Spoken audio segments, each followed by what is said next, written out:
Hey everybody, how you doing? Dr. Ray Pastore here, and I have some cool stuff to talk about today.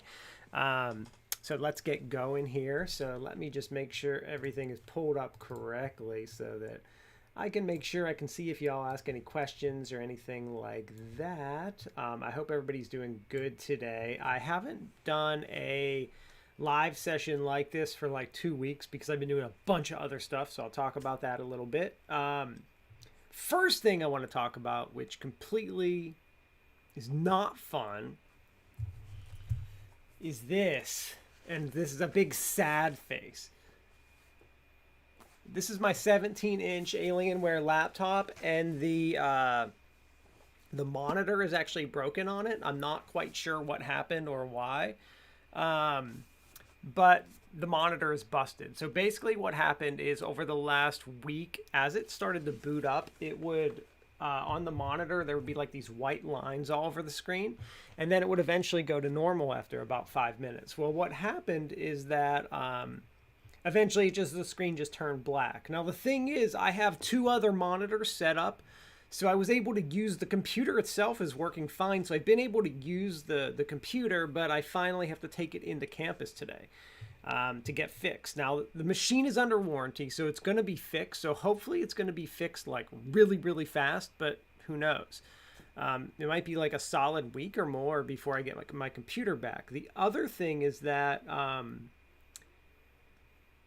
I don't have a parking pass for campus. If you've been watching my, reflection, like live videos that I've been doing here, you'll know that I quit paying for parking because, they charge for parking, and I literally I haven't been to campus since July, and that was for one time. I've been there one or two times since March. So there's no point in me paying $40 a month to park on my campus.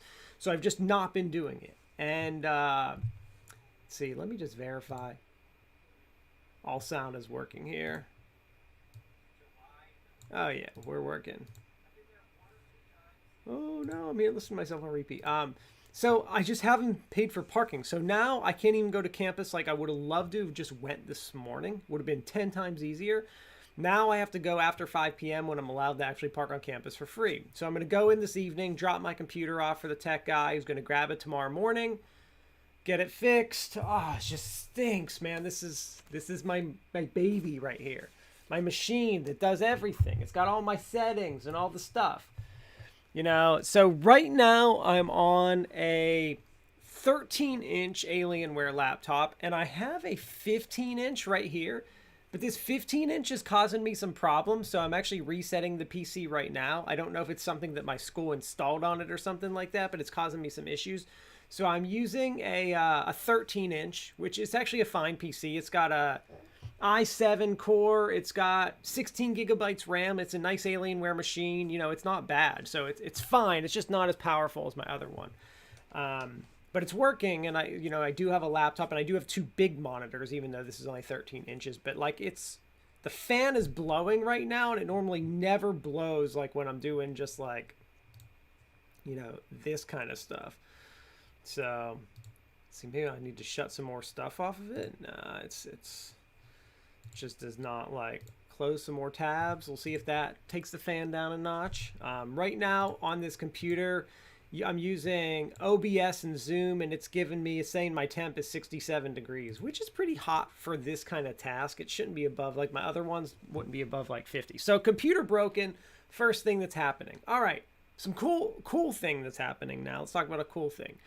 So I started a new show, Random Access Monologues. It's on Thursdays. So we're going live on Thursdays, and then I'm rerunning the episodes on Twitch over the weekend. But it's live on YouTube Thursdays at 4 p.m. So we'll be live this Thursday. And basically it involves other people. I've got some cool other people on there talking. It's like a panel type show where we talk about different issues. Not necessarily, I don't want to say we focus on gaming or tech, but obviously we're all kind of in that industry, so it's a little bit of the focus, but we're talking about everything. Last week's show was on social media, so if you haven't seen it yet, go check it out. It's pretty cool, and hopefully it's something that continues.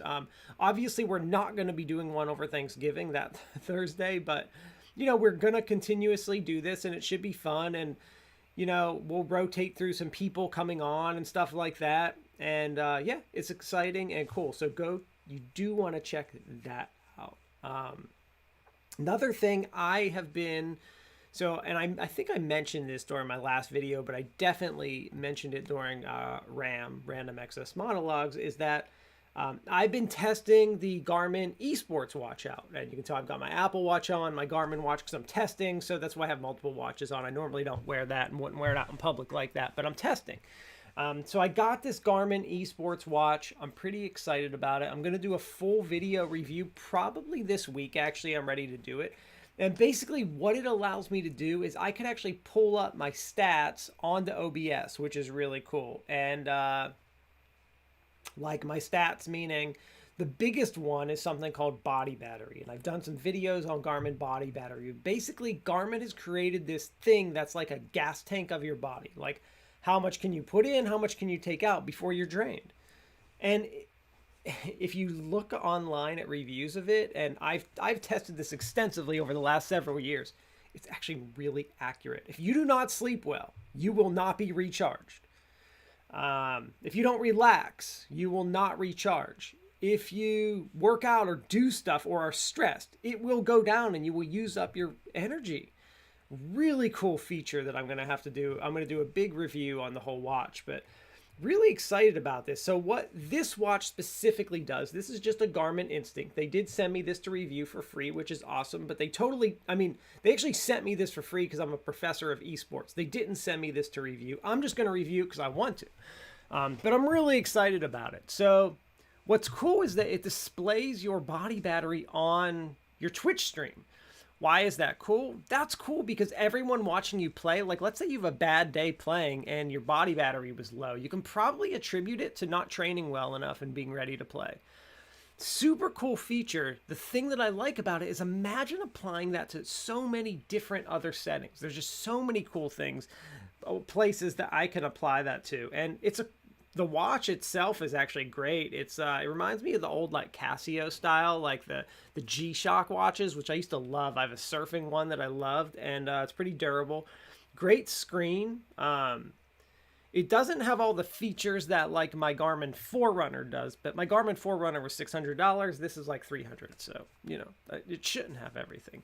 And I'll do a full review of what I like and don't like about the watch when I do my YouTube video on it. But it's pretty cool. I'm psyched that Garmin sent it to me for free. And I'm also psyched that they're getting into the esports world. And I really hope this watch does well. I think it's really cool and can help with training. I think that there's this disconnect in esports right now between like training and exercise and health, diet, fitness, and playing video games, that there's this... I think some people really see the connection and like it's there. Like these are athletes that need to be trained and other people don't see it. So I think it's important, and it's something you're going to see a lot more of in the next few years as esports continues to grow. And yeah, both of my watches are like, so every time I get a text message, which for some reason, as soon as I do this video, I get like 10. Both of my watches are buzzing and beeping. The reason I'm wearing 2 watches, and actually when I'm running right now, I'm wearing 3 watches. I'm wearing this, and my Forerunner, is because I got to test this watch before I do a review to see how it compares to the other watches. What does it do better, and what does it do worse, and what is the same? Like GPS, heart rate, things like that. I want to know how it's doing. So that's why I'm wearing multiple. So anyway, I'm testing a Garmin watch. Kind of exciting, kind of cool. So let's see, what else do I want to talk about? Oh yeah, I got some personal stuff we're going to talk about in just a minute, but something big that's been going on if you haven't been paying attention. So in the streaming world, and I'm actually teaching a streaming course for UNCW next semester, which is awesome. I'm really excited about that. And Twitch has helped me with some of the content for the course, which is really cool. And the streaming discussion is... the topic I want to talk about right now is what is happening with music and Twitch. If you have not been paying attention, basically so the music industry has said that when people stream, they cannot have music playing in the background that they don't have a copyright to. So take, for example, when I'm playing video games sometimes when I'm working or whatever, I have music playing in the background just to help me. But basically, what they're saying is that you cannot do that. It's illegal because you don't have the copyright for that music. Um, and on one hand, I agree that it's like, someone's listening to the radio to an extent. Um, but on the other hand, you have to remember that music's being played to a video game while someone's talking. So, like, the point is they're not watching the game necessarily. There's some fine lines there. I think um, there's a fine gray line there. It's not like when I'm exercising and I need to have music playing. It's different, I guess, but I guess courts wouldn't see it as that. I don't know. It's an interesting topic that's happening with Twitch, and basically Twitch has went through and just deleted millions of videos that people had uploaded because they had copyrighted music. And it's something YouTube's been doing for forever. So if you're a YouTuber, this has been happening for forever. You can't have, you have to watch the music that you put on YouTube. So it's something I personally have always paid attention to. But a lot of streamers are kids, and they're just playing what they like to listen to while they play a video game. So they're not even really thinking about copyright, but those videos are now being taken down. And it's a big controversy within the streaming world is, are we really, at what point is just everything copywritten? Like, we're playing a game, why are we allowed to do that but not allowed to listen to music while we're playing it? So there's a bunch of issues that have come up that we're going to see a lot more about this topic. Very soon we're going to see a lot more about this topic because it's an interesting topic, and there's a lot of money involved. There's money that maybe the music industry thinks they're losing because of it, but I don't think they are. It's not like the person streaming is playing an illegal version of the music. You wouldn't know that if they were.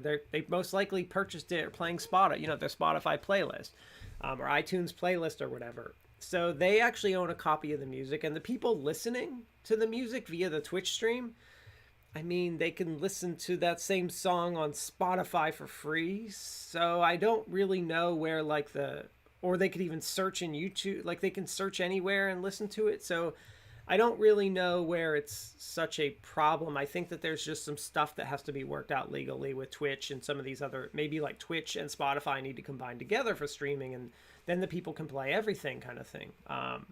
Maybe that's what needs to happen, but it's going to be interesting to watch. I've always watched the music industry pretty curiously. I've been watching them. I've been very curious about that industry since the whole Napster thing in the early 2000s.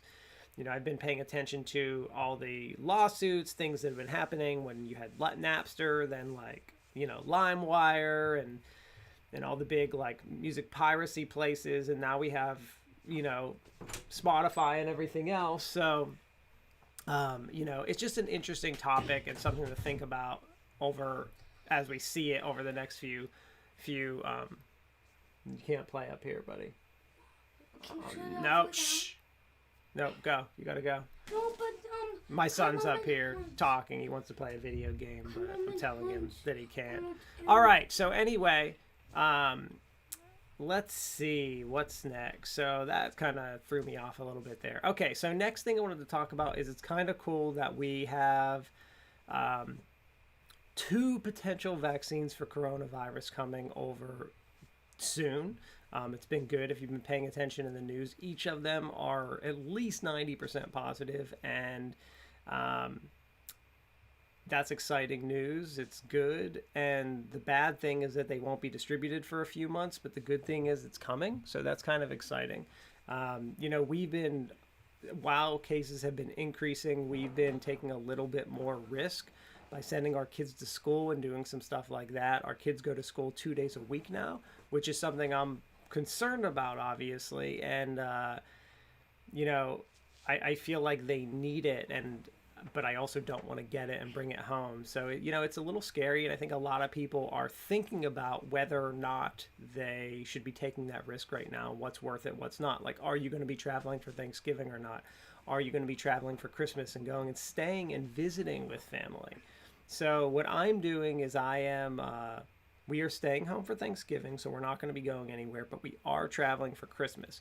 Now, what we're going to be doing with my family, and I'll talk more about this in some upcoming videos, is that we are all going to quarantine ourselves for 2 weeks before we see each other, just to be safe. And hopefully that's good enough that it prevents any of us bringing anything bad there. So that's kind of what we're going to do.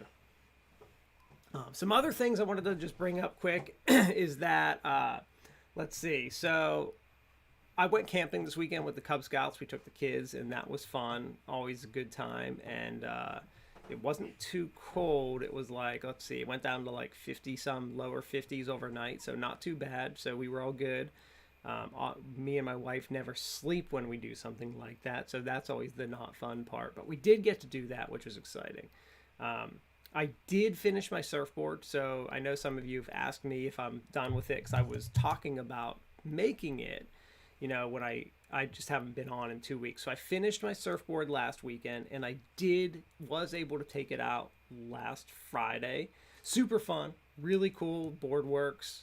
I was excited, and I'm going to do a video on it where I talk about basically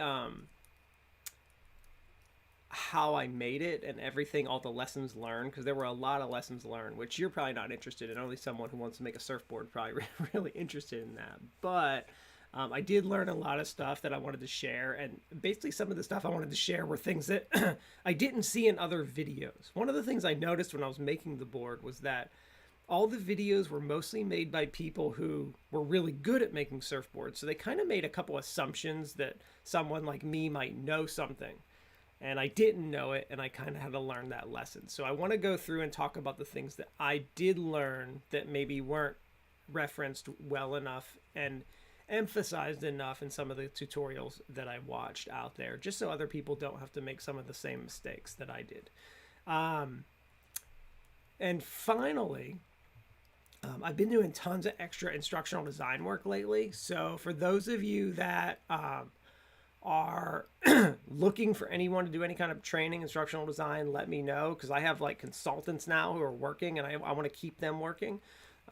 So if you have any kind of work in training industry whatsoever, e-learning type stuff, let me know, because I've got potential projects coming up, but I want to take on as many as I can. So just let me know, keep me posted there, and that's about it. That's everything. So anyway, I guess have a good day, and I'm going to try to get back to doing these regularly. It's just been a crazy like 2 to 3 weeks where I just haven't been able to get on. But check out my show, Random Access Monologues, will be on Thursday, and I'll be on live. I'm going to try to do 2 learning live, maybe not 2, maybe just 1 this week, on 1 on instructional design, 1 on esports, just to cover both topics. And those should be my last learning lives until next semester, because I got to start making videos for my new classes that I'm going to be teaching. So you're going to see, so the courses I'm teaching next semester are an intro to programming class, where I'm going to have people develop a website portfolio, and I'll be teaching HTML and CSS in the course, maybe a little bit of JavaScript. The class is completely for non-programmers, so we don't really get into a lot of sophisticated type programming in the course. So little CSS, little HTML, CSS, and a little bit of JavaScript. Maybe I'll talk somewhat about database design, and that's about it. And then I'm teaching an esports streaming course, which I'm super excited about because I love streaming and doing this and talking. And so I'll do that. Teach that course. So you're going to see a couple videos on those topics just like popping up over the next 2 months while I prep those courses. So get ready for that. And yeah, I think that's about it. That's everything that's going on. So anyway, guys, if you have any questions, always feel free to ask me a question on my video. Give me a comment. Let me know what you're thinking about. And, I'll try to respond. I'm pretty good at